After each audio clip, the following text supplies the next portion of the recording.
Hello everyone, welcome to CSE pairs academy. आज का date है 17 जुलाई 2025। Let's begin.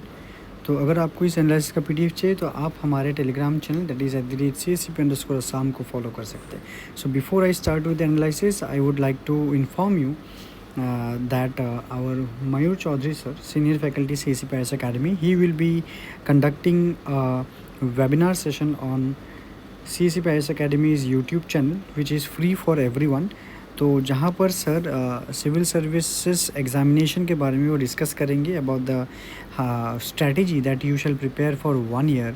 कैसे, किस मेथोडोलॉजी में आप पढ़ाई करोगे, अगर आप फ्रेशर हो तो आप कैसे पढ़ाई करोगे, या फिर आप ऑलरेडी अगर आप पढ़ रहे हो, प्रिपरेशन है आपका, तो आप उसको कैसे एवेल्यूएशन करेंगे, तो जो कि 1 साल बाद 2026 में आप civil services APSC civil services examination को आप क्रैक कर सकते हैं।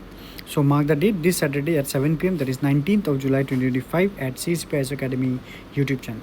So for getting into the webinar, please do contact us or register yourself in the CSE Paris Academy।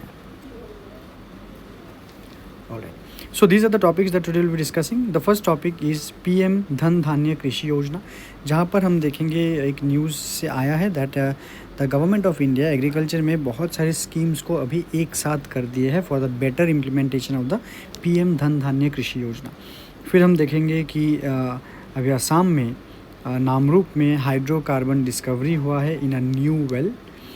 Then NCERT में जो मुग़ल के चैप्टर थे उसको चेंज कर दिया गया है। जो अभी हमारे जो इंडिया के जो राजा महाराजा थे उनको सेंट्रिक रख के, उन प्रोसेंट्रिक उनका है, और मुग़ल्स के सिर्फ बढ़ाई ना करके उनको क्रिटिसाइज़ भी किया गया है NCERT में अभी। Next we will see about clean energy utilisation gap, and lastly we will see the Nasha Mukt Bharat Abhiyan. So the first one is PM Dhan धान्य कृषि योजना। तो यहाँ पर न्यूज़ क्या है, द हिंदू में आया है, government of India merged 36 schemes to float farm programme. 36 स्कीमों को मर्ज कर दिया गया टू फ्लोट फार्म प्रोग्राम। कौन सा प्रोग्राम? प्रधानमंत्री कृषि धन धान्य योजना। ठीक है, हम देखेंगे ये क्या है। Before that let's see the question from here that can be a probable question. PM Dhan धान्य कृषि योजना is a step towards a resilient and sustainable agriculture economy, but its success depends on effective convergence and local governance. ठीक है, तो PM Dhan धान्य योजना को सिर्फ क्रिटिकली एग्जामिन करने के लिए दिया गया है, यही मतलब है। तो इसके आप फीचर्स लिखोगे आंसर में, इसके आप ऑब्जेक्टिव्स लिखोगे आंसर में छोटे छोटे पॉइंट्स में, इसके आप एडवांटेजेस लिखोगे, और इसके आप चैलेंजेस लिखोगे, एंड इफ़ वर्ड परमिट्स आप कंक्लूजन में इसका वे फॉरवर्ड भी लिखना आपको होगा। ऑलराइट, सो क्वेश्चन थोड़ा सा क्लासी लग रहा है पर के using of word like resilient, sustainable agriculture, but यहाँ पर आप लिखोगे feature, objective, then advantages, challenges and way forward if word permit. और अगर ये क्वेश्चन आता है तो वो ज़रूर आएगा 250 वर्ड्स का। Okay, now let's before seeing the objective here, पहले हम देखते थोड़ा सा क्या है ये जो प्रधानमंत्री कृषि धन धान्य योजना है। ये इस साल 2025-26 के बजट में अनाउंस हुआ है। So it is a very very new scheme. Okay, और इसका जो ड्यूरेशन है, the duration is about 6 years, जहाँ पर गवर्नमेंट ने 24,000 करोड़ रुपया पर ईयर सेंक्शन किया है, and whose total cost is rupees 1.44 lakh crore. ठीक है, ये जो अमाउंट है that is not important to remember, just ये न्यूज़ आर्टिकल में है, so I am informing you. Next is Pradhan Mantri Dhan धान्य कृषि योजना। ये जो है इट इज़ अबाउट कि 100 डिस्ट्रिक्ट्स ऑफ इंडिया को लिया जाएगा, और जो डिस्ट्रिक्ट्स है, pardon for the spelling mistake, 100 districts agri districts बनाए जाएंगे। इन डिस्ट्रिक्ट्स को एग्री डिस्ट्रिक्ट्स बोल के प्रमोट किया जाएगा। तो एग्री डिस्ट्रिक्ट्स का मतलब क्या है, where the districts will be given focus on agriculture development. तो यहाँ से हम देखते हैं कि ऑब्जेक्टिव्स क्या है। द फर्स्ट ऑब्जेक्टिव इज़ कि इन 100 डिस्ट्रिक्टों में एग्रीकल्चर प्रोडक्टिविटी को इंक्रीज़ किया जाएगा। जहाँ पर सस्टेनेबल एग्रीकल्चर प्रैक्टिसेस को प्रमोट किया जाएगा by improving the soil health, by doing water conservation और also by promoting organic farming too. Next objective is it will increase the credit accessibility, कि उस 100 डिस्ट्रिक्ट्स में जो फार्मर्स होंगे उनके क्रेडिट एक्सेसिबिलिटी में ईजनेस लाया जाएगा, ना कि creating a more stringent and turbulent process to get a loan from the bank. तो credit accessibility will be improved. Next, post harvest infrastructure like cold chain facilities को develop किए जाएंगे, warehouses को develop किए जाएंगे and all the logistics facilities will be streamlined. And the last one, it will ensure convergence of schemes. Convergence of schemes का मतलब क्या है? अलग अलग जो sporadic scattered schemes है उन सब को एक स्कीम के अंदर ले जाया जाएगा, so that there is no overlapping of schemes or there is no confusion between the schemes. Okay, so what are the key feature of this particular program? जैसे कि पहला स्कीम मर्जर, तो गवर्नमेंट ऑफ इंडिया ने 36 schemes from 11 ministries को मर्ज कर दिया, which will promote easiness, which will improve the efficiency, which will reduce the confusion due to overlapping of schemes. Next, district focus target low productivity, low cropping intensity and low credit districts, मतलब जो districts में potential है पर वहाँ का जो productivity है वो कम है, क्रॉपिंग इंटेंसिटी मतलब ज़्यादा इंटेंस डेंस क्रॉपिंग नहीं कर रहे, या फिर जहाँ क्रेडिट एक्सेसिबिलिटी ठीक नहीं है, उन सब डिस्ट्रिक्ट्स को टारगेट किया जा रहा है. Planning and implementation will be in the district level committees which will involve the progressive farmers. Infrastructure focus में आप देखोगे यहाँ पर post storage infrastructure already I have discuss, then irrigation facilities और क्रेडिट फैसिलिटीज़ को इम्प्रूव किया जाएगा, whether by integrating NABARD RRBs with the facilities. तो monitoring, monthly monitoring at district, state and national level होगा, जो काम होगा इसका continuous monitoring will also be done. Private sector involvement, local partnership encourage for implementation, ना कि बड़े बड़े MNCs के साथ पार्टिसिपेशन. तो ये वाला पॉइंट भी बहुत ज़्यादा इंपॉर्टेंट है. Alright, now if you go for discussing why this is so important here.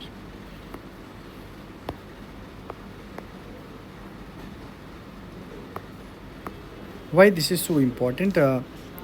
See, it matters. This is why it matters. Because see, India, it faces agrarian districts. India faces agrarian distress due to fragmented schemes. अलग अलग scheme confuse है, farmers कौन से scheme के under enrol होंगे, ठीक है, उन सबको कन्वर्ज करवाना होगा इसीलिए.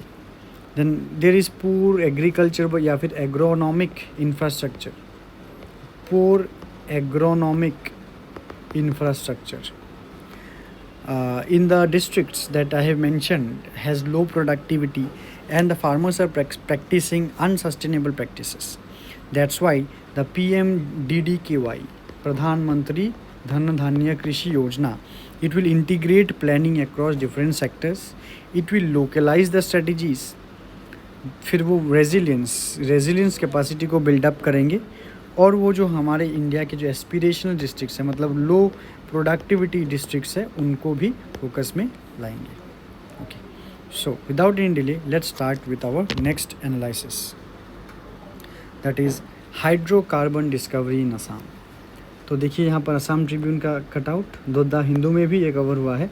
Oil India discovers hydrocarbon reserve in Namrup Borhat area. Alright, तो यहाँ से क्वेश्चंस कैसे बन सकते हैं कि recent hydrocarbon discoveries in north east have significant implications for India's energy security, federal economic structure discuss. तो आपको यहाँ पर इंडियाज एनर्जी सिक्योरिटी में ये कैसे हेल्प कर सकता है, नॉर्थ ईस्ट डेवलपमेंट में कैसे हेल्प कर सकता है. Alright, and federal economic structure. Federal economic structure मतलब जब जो इकोनॉमी है, जो मनी मेकिंग मैकेनिज्म है by the state, if that is not concentrated और not dependent on the sector, उसको हम कह सकते हैं फेडरल इकोनॉमिक स्ट्रक्चर। तो कैसे स्टेट में अगर नेचुरल रिसोर्सेज ऐसे डिस्कवर होंगे जैसे कि ऑयल रिजर्व, तो स्टेट्स को सेंटर फंड्स के ऊपर थोड़ा सा कम रिलाई करना होगा, वही है federal economic structure. Examine the role of state government in natural resource governance in light of hydrocarbon discovery in Assam. Same question है ये। Okay, so what is the news here? The news is about Oil India Limited along with its consortium partners, मतलब oil India limited के साथ और भी अलग अलग जो कंपनीज़ है जो ऑयल के साथ मिलकर काम कर रहा है, they have discovered reserve at the Namru Borhat area, well number 1 under the open acreage license policy 1 block। तो आप जस्ट इस नाम को याद रखिए और ज़्यादा नाम आपको याद रखने की ज़रूरत नहीं है, Namrup Borhat area. So what does this signify? This signify that India's energy security has now strengthen which will foster regional economic development और north east economic development and cooperative federalism if commercially viable. Now अभी जो ये hydrocarbon discovery हुआ है असम में, अगर वो commercially viable है, उसका डिमांड अगर मार्केट में होता है, तो Assam would become the first state government to be a direct oil producer. Assam पहला ऐसा स्टेट गवर्नमेंट होगा वो एक डायरेक्ट स्टेट ऑयल प्रोड्यूसर होगा। Okay, now what are the significance of the discovery? The first one, it will strengthen the energy security. Okay, जैसे कि अगर हम इंडिया का इंपोर्ट नीड्स देखते तो इंडिया अपने टोटल क्रूड ऑयल रिक्वायरमेंट से, टोटल क्रूड रिक्वायरमेंट का वो 85% इंपोर्ट करता है। तो it will improve India's energy security की यहाँ पर जो 85% है, that percentage will come down, which will ultimately support the Atmanirbhar Bharat program. Next, economic resilience and revenue, जहाँ पर रॉयल्टी या फिर रेवेन्यू जनरेशन फॉर असम होगा, जो कि असम की फिजिकल हेल्थ को इम्प्रूव करेगा। Alright, secondly, it will create job in exploration, it will create job in refining, logistic and any other allied sectors, and ultimately which will stimulate the local industry, entrepreneurship, especially in the northeast region. And the next significance is about strategic federalism, जहाँ पर state level participation को एक as a precedent set किया जाएगा। Next will be state capacity in natural resource governance will enhance. These are some common thing. And number 4, that will boost the northeast India, which will also give a thrust to the Act East policy of India. So ultimately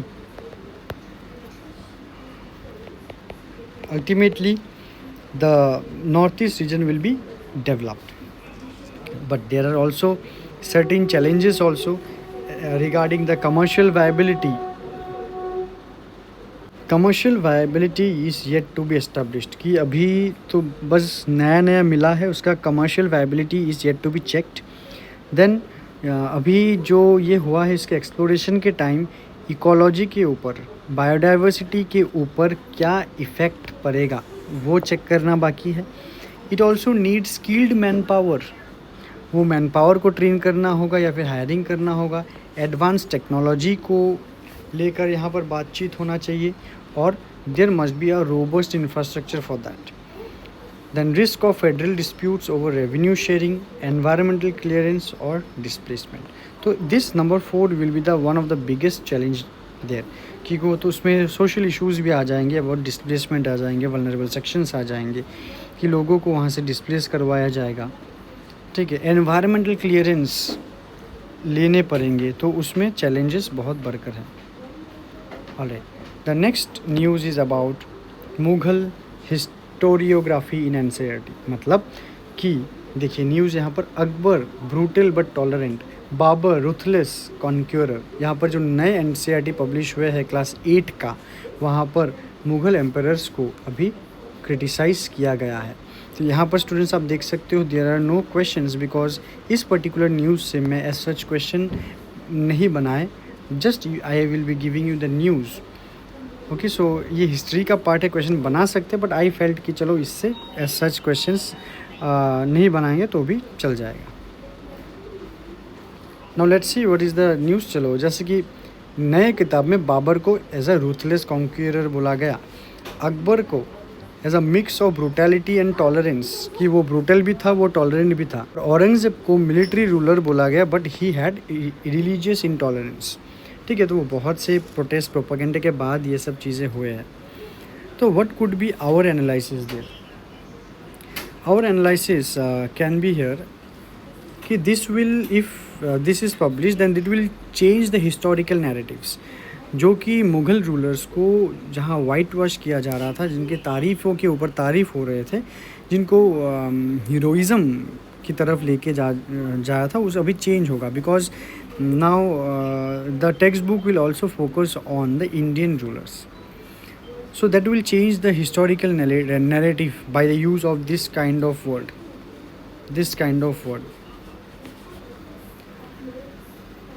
which reflects now the value neutral history, कि हमेशा कि अच्छी बात ही बोलना वो ठीक नहीं है। तो क्या होता है, जो असल में जो ट्रूथ है वो ओवरशैडो हो जाता है।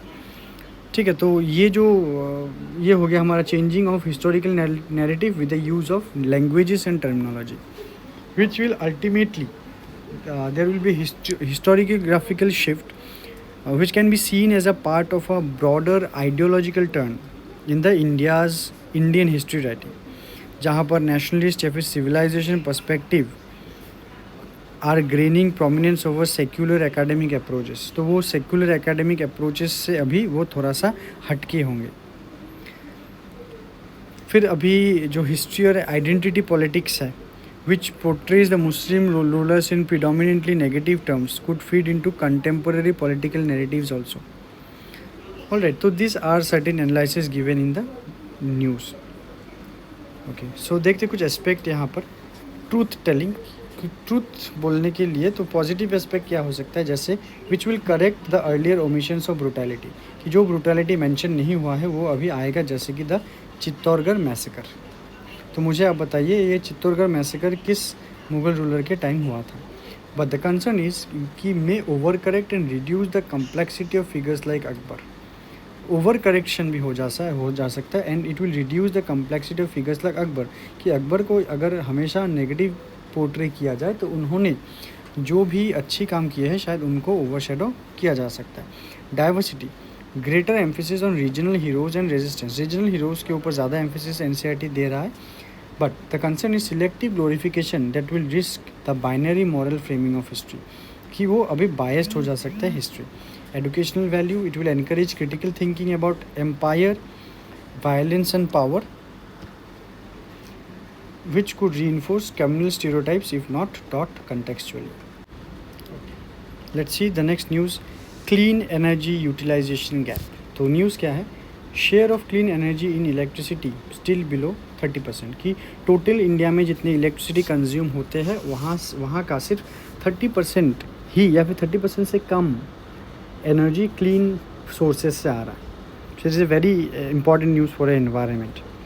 सो let's see some data here कि ये इम्पॉर्टेंट क्यों है। देखिए, अगर India has significantly achieved the milestone by reaching 50% of its total installed electricity capacity from non fossil fuel sources 5 years ahead of its nationally determined contribution, को India का जो NDC है उससे 5 साल पहले ही इंडिया ने उसको अचीव कर लिया by reaching 50% of its total installed electric capacity from non fossil fuel.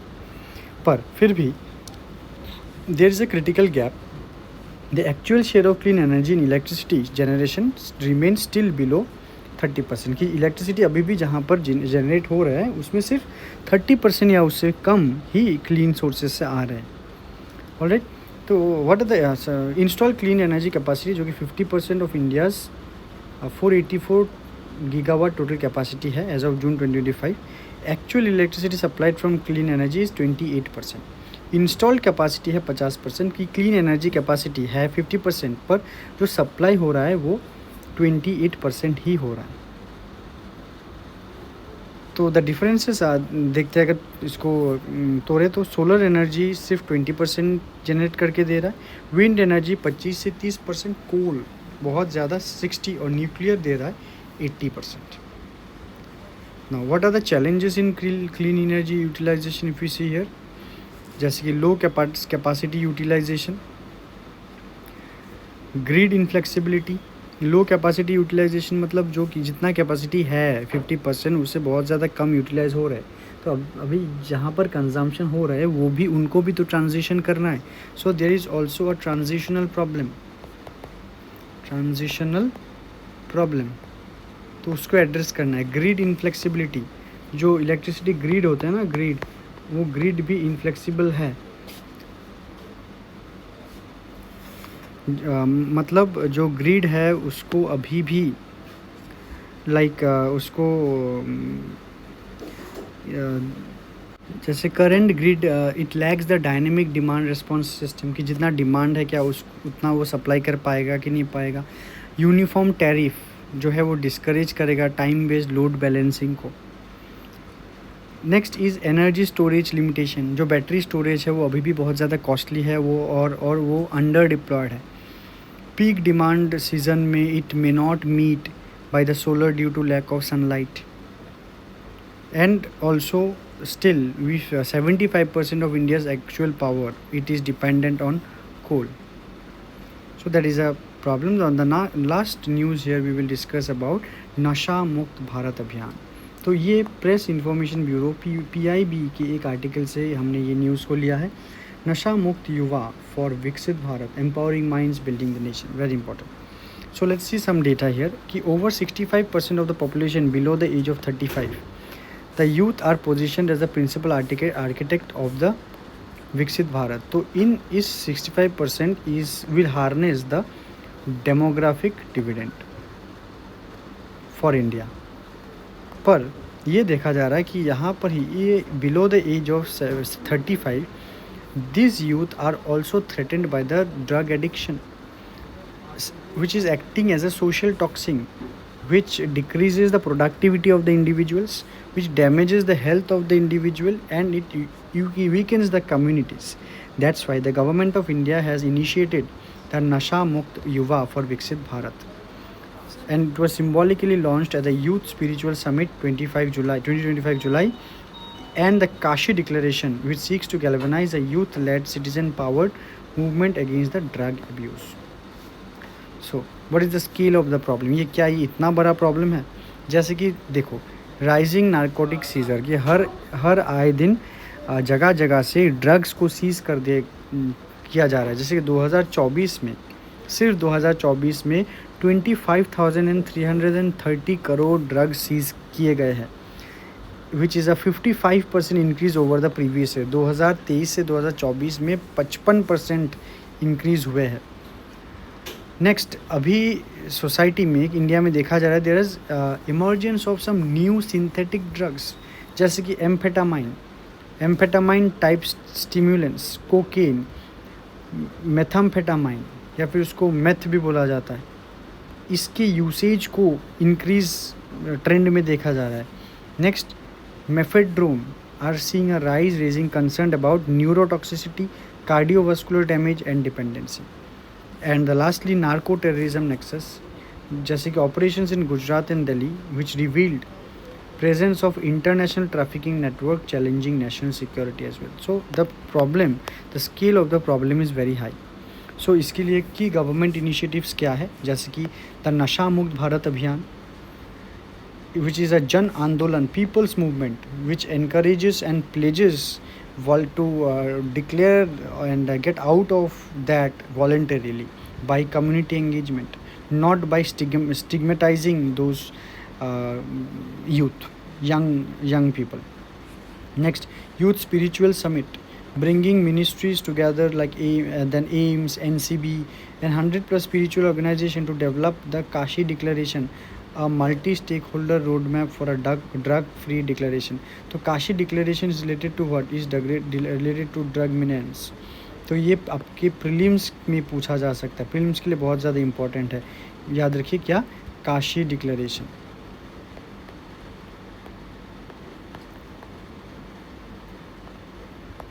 Kashi Declaration. Next, zero tolerance policy, large scale seizure and inter-agency coordination under the Ministry of Home Affairs. And the last, destruction of seized narcotics. ये 2024 में सिर्फ 2024 में 1.17 lakh kilogram of drugs has been destroyed. So students, अगर आप preparation में थोड़ा boost चाहते हो, सपोर्ट चाहिए आपको या फिर आपके फ्रेंड्स फैमिली को, तो आप CCPIS अकेडमी का GS फाउंडेशन बैच ज्वाइन कर सकते हैं. For more details you can just call in this given number and don't forget to like, share and subscribe to our YouTube channel. So till then, thank you and take care.